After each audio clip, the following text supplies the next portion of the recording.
Rowdy baby rowdy baby rowdy baby hey rowdy baby. Rowdy బేబీతో మామూలుగా ఉండదు మరి. స్టెప్పులు ఎత్తే స్టేజీలన్నీ అదిరిపోతాయి. చూడటానికి చిన్నగానే కనిపిస్తుంది కానీ చిచ్చుబుట్టిలా ఫ్లోర్ అదిరిపోద్ది.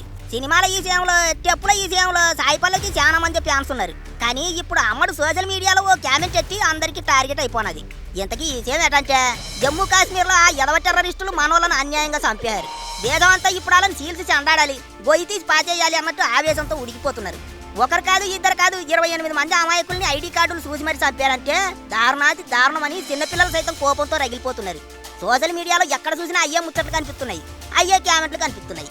ఇక సినిమా హీరోలు హీరోయిన్లు కూడా అయ్యో అట్టాగైపోనాది, వాళ్ళని ఊరికే వదలొద్దు, కఠినంగా శిక్షించాలి అని కామెంట్లు రాశారు.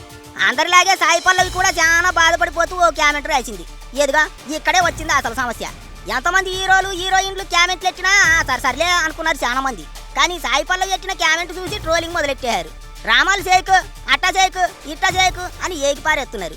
వారిని సాయి పల్లవి అంత పెద్ద తప్పేటు చేసిందిరా బాబా అని ఒక్కసారి వెనక్కి చూసుకుంటే అప్పట్లో విరాట పర్వం సినిమా టైంలో సాయి పల్లవి మాట్లాడిన మాటలే కారణం అని చాలా మంది చెబుతున్నారు.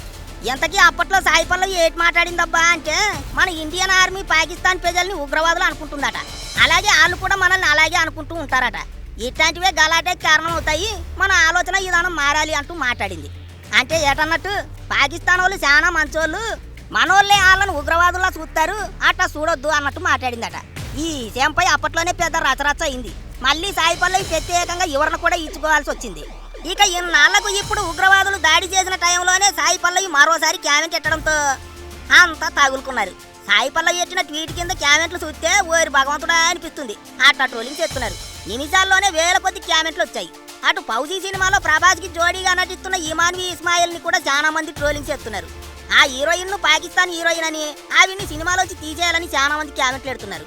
అందుకే వెంటనే ఆ అమ్మాయి అందరికీ క్లారిటీ ఇచ్చేసింది. తాను అమెరికాలో పుట్టిందని, అమెరికాలోనే ఉంటుందని, అసలు పాకిస్తాన్ కి తనకు ఎట్లాంటి సంబంధం లేదని నీటుగా ఓ కామెంట్ రాసేసింది. ఊరికే ఎట్టపడితే అట్ట మాట్లాడకండి అన్నట్టు కూడా రాసుకొచ్చింది. ఉగ్రవాదులు మనోళ్ళను అన్యాయంగా చంపడంతో చాలా మంది ఆవేశంగా మాట్లాడుతున్నారు.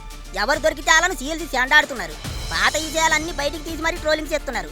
ఎప్పుడు పవన్ కళ్యాణ్ ని టార్గెట్ చేస్తూ కామెంట్లెట్టే ప్రకాష్ రాజ్ కూడా ఈసారి అసలు విషయం మీద మాత్రమే మాట్లాడాడు. మధ్యలో పవన్ కళ్యాణ్ ని లాగకుండా తప్పించుకున్నాడు. లేకపోతే గిల్లుడు రాజా కూడా గట్టిగానే పడేది పిడి.